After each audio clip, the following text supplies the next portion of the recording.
幕后比戏更上头。邓恩熙怒追丁禹兮的那一刻，笑声与心动齐飞。一场真的拍摄。有些故事不是写出来的，而是被生活逼出来的。在这部戏开拍的第一天，风沙就像失控的野兽一样席卷整个片场。工作人员戴着护目镜，摄像机被风掀得咔咔直响。可就在那样的环境里，丁禹兮走了出来。他穿着破旧的戏服，眼里有光，步伐稳得让人不敢眨眼。邓恩熙那一刻看着他，愣住了。他后来在采访里说，那不是他走过来，那是角色走过来。他们都知道，这一次不只是拍戏，这是一场关于信念、真诚与坚持的较量。荒原初遇，尘土中的心跳。敦煌的风有多猛，拍过的人都懂。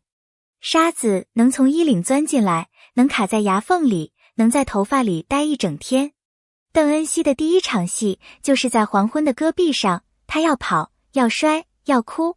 那天他摔了3次，膝盖擦破，手掌起泡。导演喊停，他却咬着牙，我能再来一次。丁禹兮在一旁看着，没说话，只递了一瓶水。等他喝完，他轻轻说了一句，你比我想象中更狠。他笑了，你也一样。那一刻，他们还不是搭档，更像2个在同一条路上拼命往前的人。烈日下的坚守。拍摄中期，剧组迎来了最艰难的阶段。白天40度的高温，夜里降到个位数。帐篷是他们的家，风一来，沙子灌进去，像下了一场土雨。有一场戏，丁禹兮要连续跑500米，镜头要一次拍完。他跑了7遍。第8遍时，导演想喊卡，他却挥手，再来一条。工作人员说，你疯了吧，镜头已经完美了。他笑了笑，赵灵还没跑完。拍完后，他直接倒在沙地上。有人递水，他摆摆手，闭着眼说，让我在这喘口气。那一刻，没人再把他当演员，他就是那个活在乱世里的赵灵。眼神的温度。在所有合作演员中，邓恩熙的灵气是出了名的。他年纪小，却懂得留白。和丁禹兮对戏时，常常不用台词，只靠呼吸的停顿，就能让镜头有故事。有一场戏是夜晚，2人隔着火光对望。导演没喊停，摄影机也忘了关，全场安静到只能听到火焰啪嗒的声音。直到最后一个镜头拉近，导演才轻声说，这不是演，这是活着。那一晚，剧组的每个人都沉默了。他们知道，那场戏将成为整部剧的灵魂。痛感的信念。丁禹兮常说，不痛就不真。在他看来，演员要先让自己信，观众才会信。有一回拍逃亡戏，他被绳子勒出一道深痕。化妆师心疼的要哭，他却摆手，别遮，我要让赵灵的伤也留在我身上。晚上，他坐在帐篷外，风吹得篝火乱跳。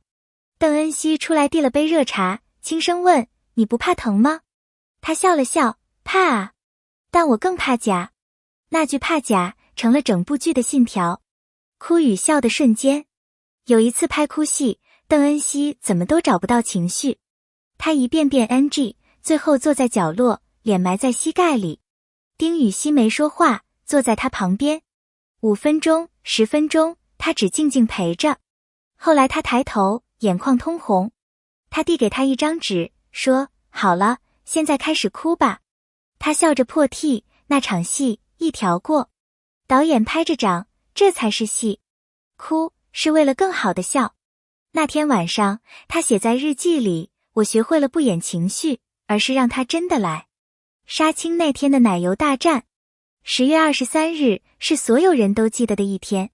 那天的敦煌，风停了，光很柔。剧组准备了蛋糕和鲜花。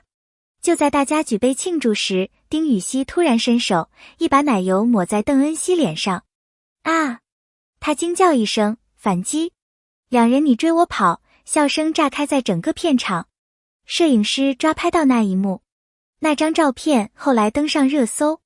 网友留言，这笑声比戏更甜。那一刻，他们不是演员，不是角色，只是2个真正在生活里笑的人。那片落叶的故事。杀青后，丁禹兮独自走到片场的树林，地上落满黄叶，他弯腰捡起一片，轻轻加进剧本。后来有人问他，那片叶子有特别的意义吗？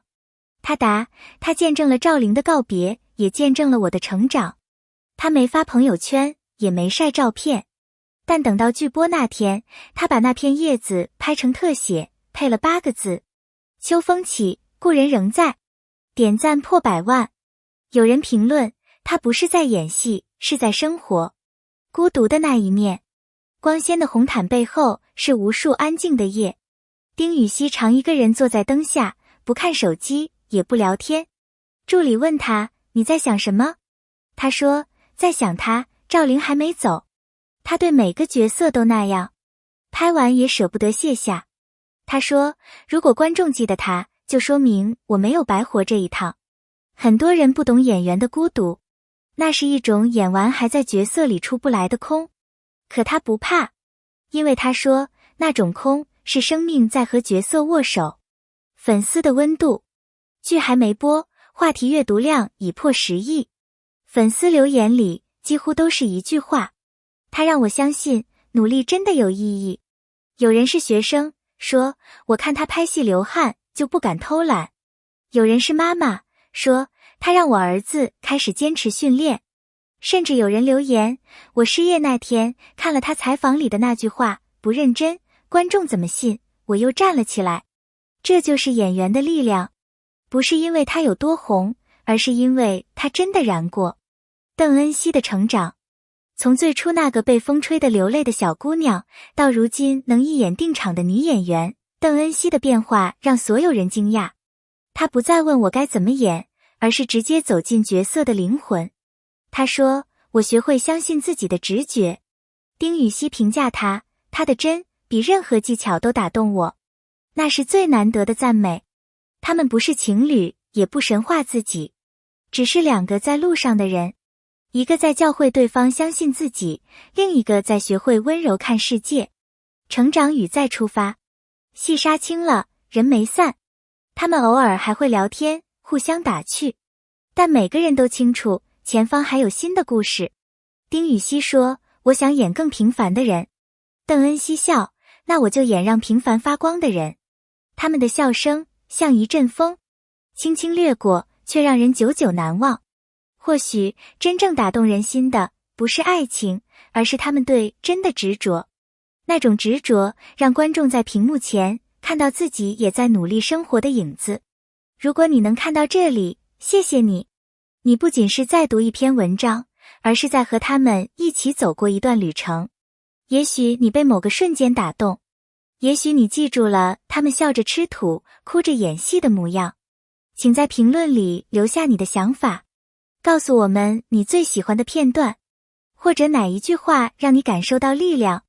每一条留言都是他们继续前行的灯火。如果这故事让你心动，请点个赞，分享给更多人，让更多人看到真实、努力、善良从不落幕。